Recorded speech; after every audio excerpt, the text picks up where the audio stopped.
ದೇಶದ ಕತೆ ಇಷ್ಟೇ ಕಣಮ್ಮೋ, ನೀ ಚಿಂತೆ ಮಾಡಿ ಲಾಭ ಇಲ್ಲಮ್ಮೋ ಅಂತ SP ಭಾರ್ಗವಿ ಚಲನಚಿತ್ರದಲ್ಲಿ ಒಂದು ಹಾಡಿದೆ.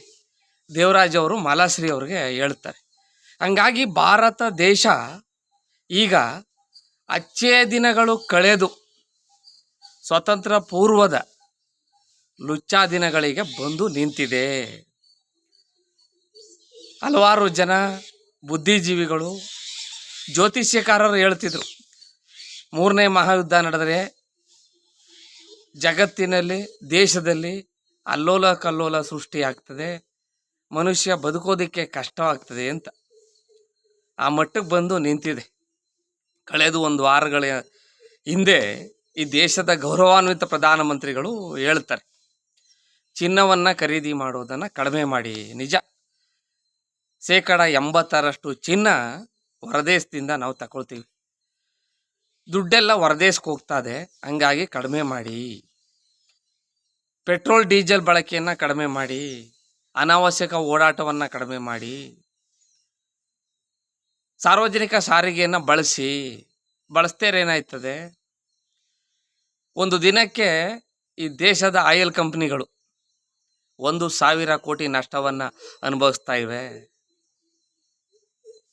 ಸಾರ್ವಜನಿಕ ಸಾರಿಗೆ ಬಳಸಿದಾಗ ತೆರಿಗೆ ಸ್ವಲ್ಪ ಇರ್ತದೆ. ಇಲ್ಲದೇ ಇದ್ರೆ ಪೆಟ್ರೋಲು 150, ಡೀಸೆಲ್ಲು 125 ರೂಪಾಯಿ ಮಾಡಬೇಕಾಗ್ತದೆ. ಬಹುಶಃ ಮಾಡ್ಬೋದು ಇನ್ನೊಂದು ವಾರದಲ್ಲಿ. ಅರ್ಥ ಮಾಡ್ಕೋಬೇಕು. ಈಗಾಗಲೇ ಮೇ ತಿಂಗಳು ಮಧ್ಯಭಾಗ ಕಳೀತಾ ಇದೆ, ಮಳೆ ಇಲ್ಲ. ವಿದ್ಯುತ್ ವಾಹನಗಳನ್ನು ಬಳಸಿ. ಈಗ ಮಳೆ ಇಲ್ಲ ಅಂದರೆ ವಿದ್ಯುತ್ ತಾನೇ ಎಲ್ಲಿ ತರ್ತಾರೆ ಸರ್ಕಾರ? ಎಲ್ಲ ಜಲಾಶಯಗಳು ಕನಿಷ್ಠ ಮಟ್ಟಕ್ಕೆ ನೀರಿನ ಮಟ್ಟ ಬಂದಿದೆ. ಈಗ ಕುಡಿ ನೀರಿಗೆ ಕಷ್ಟ, ಇನ್ನೊಂದು ತಿಂಗಳು ಮಳೆ ಇಲ್ಲ ಅಂದರೆ. ದಯವಿಟ್ಟು ಅರ್ಥ ಮಾಡ್ಕೋಬೇಕು ದೇಶದ ಪರಿಸ್ಥಿತಿ. 50,000 ಮರಗಳನ್ನು ಬೆಂಗಳೂರಲ್ಲಿ ಕಡಿದಿದ್ದಾರಂತೆ ಮೆಟ್ರೋಗೆ, ರಸ್ತೆ ಅಗಲೀಕರಣದ ನೆಪದಲ್ಲಿ. 5,000 ಮರ ಮಾತ್ರ ನೆಟ್ಟಿದ್ದಾರಂತೆ. ಮರನೂ ಅಲ್ಲ, ಗಿಡ ನೆಟ್ಟವ್ರೆ. ಇನ್ನು ನಾವು ಯಾವಾಗ ಮರ ಆಯ್ತವೋ? ಇನ್ನು 45,000 ಗಿಡಗಳನ್ನು ಅದೆಲ್ಲಿ ನೆಡ್ತಾರೋ ಸರ್ಕಾರ? ಹಾಗಾಗಿ ರಾಜಕೀಯ ಪಕ್ಷಗಳಿಗೆ ನಾನು ಮನವಿ ಮಾಡ್ತೇನೆ, ದಯವಿಟ್ಟು ನಿಮ್ಮ ಅವೆಲ್ಲವನ್ನು ಬಂದ್ ಮಾಡಿ. ದೇಶ ರಾಜ್ಯ ಬರ್ಬಾತಾಗೋದ್ರೊಳಗೆ ಜನಗಳಿಗೆ ಅವಶ್ಯಕವಾಗಿ ಏನು ಬೇಕು? ಶಿಕ್ಷಣ, ಆರೋಗ್ಯ, ನೀರಾವರಿ, ರೈತನಿಗೆ ಕನಿಷ್ಠ ಬೆಲೆಯಲ್ಲಿ ರಸಗೊಬ್ಬರ ಮತ್ತು ಬಿತ್ತನೆ ಬೀಜಗಳನ್ನು ಕೊಡಬೇಕು. ಈಗಾಗಲೇ ನೋಡಿದಿರಿ ಯೂರಿಯಾ ಎಷ್ಟು ಕೊರತೆಯಾಗಿದೆ ಅಂದರೆ, 3 ತಿಂಗಳಿಗೆ 1 ಎಕರೆಗೆ 1 ಮೂಟೆ ಕೊಟ್ಟಾರಂತೆ. ಇಡಂ ರಾಕ್ಷಸನಿಗೆ ಅರೆ ಕಾಸಿನ ಮಜ್ಜಿಗೆ ಅಂತ. ಬಂಡಿಗಟ್ಟಲೆ ಅನ್ನ ಉಣ್ತಿದ್ದಂಥ ಇಡಂಬ ರಾಕ್ಷಸನಿಗೆ ಒಂದು ಇಡೀ ಅನ್ನ ಕೊಟ್ಟರಾದದೆ. ಆ ಸ್ಥಿತಿಗೆ ದೇಶ ಬಂದು ನಿಂತಿದೆ. ಇನ್ನೂ ಕಷ್ಟ ಆಯ್ತದೆ ಮುಂದಿನ ದಿನಮಾನಗಳಲ್ಲಿ ಬದುಕೋಕ್ಕೆ. ನಾವು ಹೇಳ್ತಾ ಇದೀವಲ್ಲ, ನಮ್ಮ ಮಕ್ಕಳುಗಳು ಡಾಕ್ಟರ್ ಆಗಬೇಕು, ಇಂಜಿನಿಯರ್ ಆಗಬೇಕು, IAS IPS ಆಗಬೇಕು. ತಿನ್ನು ಕಿಟ್ಟಿಲ್ಲದೆ ಹೋಯ್ತದೆ ನಮ್ಮ ಕಣ್ಣಿದ್ರಿಗೆ. ಇದೇ ರೀತಿ ದೇಶ ರಾಜ್ಯ ಮುಂದುವರೆದ್ರೆ 200 ಲಕ್ಷ ಕೋಟಿ ಕೇಂದ್ರ ಸರ್ಕಾರದ ಸಾಲ, 7-8 ಲಕ್ಷ ಕೋಟಿ ಕರ್ನಾಟಕ ರಾಜ್ಯ ಸರ್ಕಾರದ ಸಾಲ, 10 ಲಕ್ಷ ಕೋಟಿ ತಮಿಳುನಾಡಿನ ಸಾಲ, 7 ಲಕ್ಷ ಕೋಟಿ ಆಂಧ್ರ, ತೆಲಂಗಾಣ, ಉತ್ತರ ಪ್ರದೇಶ, ಪಶ್ಚಿಮ ಬಂಗಾಳದ ಸಾಲ. 200 ಲಕ್ಷ ಕೋಟಿಗೆ ಎಷ್ಟೋಯ್ತದ ಗೊತ್ತೇ? 1 ವರ್ಷಕ್ಕೆ ಲೆಕ್ಕ ಹಾಕಿದ್ದೀರ ಯಾರಾರ?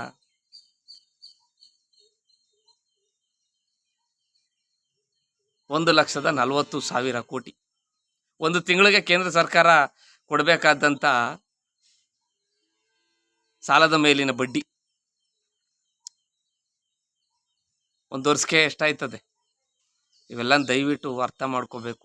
ರಾಜಕೀಯ ಪಕ್ಷಗಳು ಗ್ಯಾರಂಟಿ ಕೊಡ್ತೀವಿ ಅಂತ ಬರ್ತಾರಲ್ಲ, ಎಕ್ಕಡ ತಗೊಡಿಬೇಕು ಅವ್ರಿಗೆ. ಎಕ್ಕಡವ ನಿಮ್ಮ ಗ್ಯಾರಂಟಿ ಯಾರಿಗೋ ಬೇಕು? ನಮ್ಮೂರಿನ ರಸ್ತೆ ಸರಿಪಡಿಸಿ ದೇಶ ರಾಜ್ಯ ದಿವಾಳಿ ಆಗೋದು ಮೊದಲು ನಮ್ಮೂರಿನ ಸರ್ಕಾರ ಶಾಲೆಗಳ ಕಟ್ಟಡ ಕಟ್ಟಿ, ಪ್ರಾಥಮಿಕ ಆರೋಗ್ಯ ಕೇಂದ್ರಗಳು ಕಟ್ಟಿ, ತಾಲೂಕಿಗೆ ಜಿಲ್ಲೆಗೆ ಒಳ್ಳೆ ಹೈಟೆಕ್ ಆಸ್ಪತ್ರೆ ಮಾಡ್ರಪ್ಪ. ಲಾಸ್ಟ್ಗೆ 3 ಹೊತ್ತು ಅಲ್ದರೆ 2 ಹೊತ್ತಾರು 1 ವಾರ ಮುದ್ದೆ ಇಟ್ಟುಣ್ಕೊಂಡು ಕಾಲ ಕಳೆಯುವಂಥ ಪರಿಸ್ಥಿತಿ ತನ್ನಿ. ಈಗ ನಮ್ಮ ಉಪಮುಖ್ಯಮಂತ್ರಿಗಳು ಹೇಳವ್ರು ಮೊನ್ನೆ, AI ತಂತ್ರಜ್ಞಾನ ಬಂದು ಇನ್ನು 3 ವರ್ಷಗಳಲ್ಲಿ ಬೆಂಗಳೂರಿನ 50% IT-BTಗಳು ಮುಚ್ಚೋಯ್ತವೆ.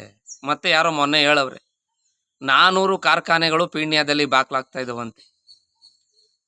ಎಷ್ಟು ಸಾವಿರ ಜನಕ್ಕೆ ಉದ್ಯೋಗ ಹೋಗ್ತಾ ಇದೆ. ಅವ್ರಿಗೆಲ್ಲ ಸರ್ಕಾರಗಳು ಉದ್ಯೋಗ ಎಲ್ಲಿ ಕೊಡ್ತೀರಿ? ಸಮುದ್ರಕ್ಕೆ ವ್ಯರ್ಥವಾಗಿ ಹರಿದೋಗ್ತಾ ಇರುವಂಥ ನೀರನ್ನು ಹಳ್ಳಿಗಳಲ್ಲಿರುವಂಥ ದೊಡ್ಡ ದೊಡ್ಡ ಕಟ್ಟೆ ಕೆರೆಗಳನ್ನು ಹೂಳೆತ್ತಿಸುವ ಮೂಲಕ 1 ವರ್ಷ ಮಳೆ ಬರ್ತದೆ ಅಂದ್ಕೊಳ್ಳಿ. ಕಳೆದ ಬಾರಿ ಊರಿಗಿಲ್ದೇ ಇರುವಂಥ ಎಲ್ಲ ಸೈಕ್ಲೋನ್ ಬಂದು ಒಂದು ಹಳ್ಳ ಕೊಳ್ಳ ಹರಿಯುವಂಥ ಒಂದೇ ಒಂದು ಮಳೆ ಹುಯ್ಲಿಲ್ಲ. ಹಿಂಗಾದಾಗ ಏನು ಮಾಡ್ತೀರಿ? ಕಟ್ಟೆ ಕೆರೆ ಹೂಳೆತ್ತಿಸಿದ್ರೆ 1 ವರ್ಷ ಮಳೆ ಊದ್ರೆ ಜೋರಾಗೆ, ಇನ್ನೊಂದು 2 ವರ್ಷ ಇಲ್ಲದೆ ಇರುವ ಕಟ್ಟೆ ಕೆರೆಗಳಲ್ಲಿ ನೀರು ತುಂಬಿಕೊಂಡು ಅಂತರ್ಜಲದ ಮಟ್ಟ ಯಾವಾಗಲೂ ಹಂಗೆ ಇರ್ತದೆ. ರೈತ ವ್ಯವಸಾಯ ಮಾಡಿದ್ರೆ ಒಳ್ಳೆ ಪಿಜ್ಜಾ, ಬರ್ಗರು, ದೊಡ್ಡ ದೊಡ್ಡ ಮಸಾಲೆ ಗೋಬಿ, ಪಾನಿಪುರಿ, ಮಸಾಲೆ ದೋಸೆ ಇಂಥವು ತಿನ್ಕೋದೇ ಇದ್ರೂ ಲಾಸ್ಟ್ಗೆ ಒಂದು ಮುದ್ದೆ ಇಟ್ಟು ಒಂದಷ್ಟು ಅನ್ನ ಉಣ್ಕೊಂಡು ರಾಜ್ಯ ಮತ್ತು ದೇಶದ ಜನ ಕಾಲ ಕಳೆಯುವಂಥ ವಾತಾವರಣವನ್ನು ರಾಜಕೀಯ ಪಕ್ಷಗಳು ತರಬೇಕು. ಉಪಮುಖ್ಯಮಂತ್ರಿಗಳಲ್ಲ, ಕಂದಾಯ ಸಚಿವರು ಹೇಳ್ತಾರೆ, ಮಾಜಿ ಕಂದಾಯ ಸಚಿವರು, ವಿರೋಧ ಪಕ್ಷ ನಾಯಕರು, ನಾವು ಗಂಡಸ್ರಿಗೆ ಫ್ರೀ ಮಾಡ್ತೀವಿ, ಹೆಂಗಸ್ರಿಗೆ 5,000 ಕೊಡ್ತೀವಿ ಅಂತ. ಅದಲ್ಲ, ನಾವಿಲ್ಲಿ ಕುಣಿದ್ ನೋಡಿ ಕೆಂಬುತ ಪುಕ್ಕ ತರ್ಕೋತಿತ್ತಂತೆ. ಯಾವನೋ ಕೊಟ್ಟ ಗ್ಯಾರಂಟಿಗಳ ಚುನಾವಣೆ ಗೆದ್ದುಬಿಟ್ಟ. ಆ ಗ್ಯಾರಂಟಿಗಳ ಅಧ್ವಾನ ಏನಾಗದೆ? ಎಲ್ಲ ರಾಜ್ಯಗಳು ಅವತ್ತು ಹೇಳುವಾಗ ಹೇಳ್ಬಿಡ್ತಾರೆ ಜೋಸೆಲಿ. ಈಗ ತಮಿಳ್ನಾಡಲ್ಲಿ ಹೇಳವ್ರೆ, ಅಷ್ಟು ಕೊಡ್ತೀನಿ, 2,500 ಕೋಟಿ ಮಹಿಳೆಯರಿಗೆ 2,500 ರೂಪಾಯಿ ಅಂತ. ಈಗ ಎಷ್ಟು ಕೊಟ್ಟಿದ್ದಾರೆ? ಹಿಂದಿನ ಸರ್ಕಾರದ ಏನಿದ್ರು 1,000 ಅದನ್ನೇ ಕೊಡ್ತೀವಿ. 500 ಯೂನಿಟ್ ಮೇಲೆ ಬಳಸೋರ್ಗೆ 200 ಯೂನಿಟು, ಏನೇನೋ ಕಂಡೀಷನ್ಗಳು ಆಗ್ತಾವ್ರೆ. ಕರ್ನಾಟಕದಲ್ಲಿ 2 ವರ್ಷ ಆದಮೇಲೆ ಬಂದ ಕಂಡೀಷನು ಈಗ ತಮಿಳ್ನಾಡಲ್ಲಿ ಈಗ 2 ದಿನಕ್ಕೆ ಮುಖ್ಯಮಂತ್ರಿ ಆಗಿ 2 ದಿನಕ್ಕೆ ಬರ್ತಾವೆ. ಆ ನಿಟ್ಟಿನಲ್ಲಿ ದಯವಿಟ್ಟು ರಾಜಕೀಯ ಪಕ್ಷಗಳು ಯೋಚನೆ ಮಾಡಿ. ಸುಮ್ಮನೆ ನಿಮ್ಮ ತೆವಲಿಗೆ ಬಾಯಿಗೆ ಬಂದಂಗೆ ಬೇಕಾಬಿಟ್ಟು ಗ್ಯಾರಂಟಿಗಳನ್ನು ಘೋಷಣೆ ಮಾಡಿಬಿಟ್ಟು ದಟ್ಟ ದರಿದ್ರರನ್ನಾಗಿ ಮಾಡಿಬಿಡ್ಬೇಡಿ ದೇಶವನ್ನು. ವೆನಿಜುವೆಲಾ, ಇಥಿಯೋಪಿಯಾ, ಸೊಮಾಲಿಯಾ, ಸೂಡನ್ನು, ಆಫ್ರಿಕಾ ಖಂಡದ ದೇಶಗಳವು ತಿನ್ನೋದಕ್ಕೆ ಇಟ್ಟಿಲ್ಲ. ಅಲ್ಲಿ ಯಾವುದೋ ಒಬ್ಬ ಆಹಾರ ಪದಾರ್ಥ ಕೊಡ್ತಾವನೆ ಅಂತ ಒಂದು ಮಕ್ಕಳುಗಳು ಸಾಲಾಗಿ ನಿಂತಿರ್ತಾವೆ ತಟ್ಟೆ ಹಿಡ್ಕೊಂಡು, ಕಣ್ಣೀರು ಬರ್ತದೆ. ಇಂಥ ಮಾನವ ಸಂಪನ್ಮೂಲ, ಪ್ರಕೃತಿ ಸಂಪನ್ಮೂಲ ಇರುವಂಥ ದೇಶದಲ್ಲಿ ನೆನ್ಕೊಂಡ್ರೆ ಭಾಳ ಕಷ್ಟ ಆಯ್ತದೆ. ಸಾಲ ಕೊಟ್ಟಿದ್ರು ಸುಮ್ಮನೆ ಕೊಟ್ಬಿಡಲ್ಲ, ಏನೇನು ಬೇಕು ತಗೊಂಡಿರ್ತಾರೆ. 200 ಲಕ್ಷ ಕೋಟಿ ಕೇಂದ್ರ ಸರ್ಕಾರ ಕೊಡಲಿಲ್ಲ ಅಂದ್ಕೊಳ್ಳಿ, ಸಾಲ ಕೊಟ್ಟಿದ್ರು ಸುಮ್ಮನೆ ಬರಲ್ಲ. ಸರ್ಕಾರದ ಏನೇನು ಇಲಾಖೆಗಳು ಇದ್ದಾವೆ ಅವೆಲ್ಲನೇ ಅಕ್ವೈರ್ ಮಾಡ್ಕೋತಾನೆ, ಒಂದಕ್ಕೆ 2 ಪಟ್ಟು ವಸೂಲಿ ಮಾಡ್ತಾನೆ. ಈಗ ಒಂದು ಪಾಣಿಗೆ 25 ರೂಪಾಯಿ ತಗೋತಾರೆ, ತಾಲೂಕು ಆಫೀಸಲ್ಲಿ 50 ರೂಪಾಯಿ ಕೊಡಲೇಬೇಕಾಯ್ತದೆ. ಯಾಕೆ? ಸಾಲ ಕೊಟ್ಟಿರೂ ನಡೆಸ್ತಾ ಇರ್ತಾನೆ ದೇಶ. ಸಾಲ ಈಸ್ಕೊಂಡಿರೋರು ಕೈ ಕಟ್ಟೆ ಕಟ್ಕೊಂಡು ನಿಂತ್ಕೋಬೇಕಾಯ್ತದೆ. ಸುಮ್ಮನೆ ಕೊಟ್ಬಿಡ್ಲಿಲ್ಲ ಸಾಲ ಕೊಟ್ಟಿರೋರು.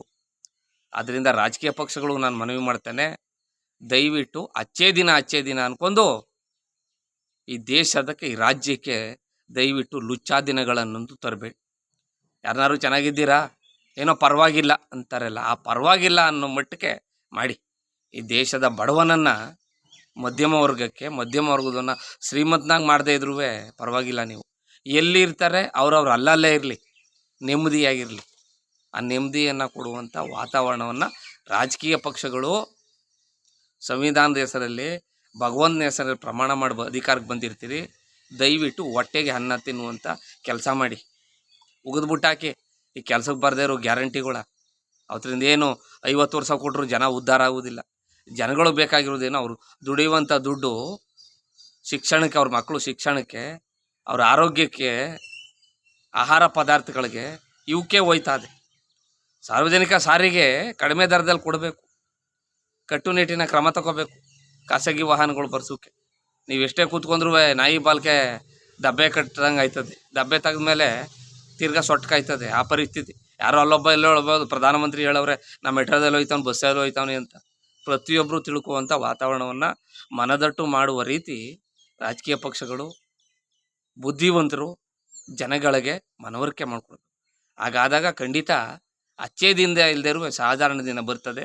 ಇಲ್ಲದೇ ಲುಚ್ಚಾ ದಿನಗಳನ್ನು ನೋಡುವಂಥ ಕಾಲ ದೂರ ಇಲ್ಲ ಅಂತ ಹೇಳ್ತಾ ನನ್ನ ಮಾತನ್ನು ಮುಗ್ತೀನಿ. ಜೈ ಹಿಂದ್, ಜೈ ಕರ್ನಾಟಕ, ಮತ್ತೆ ಶುಭ ದಿನ.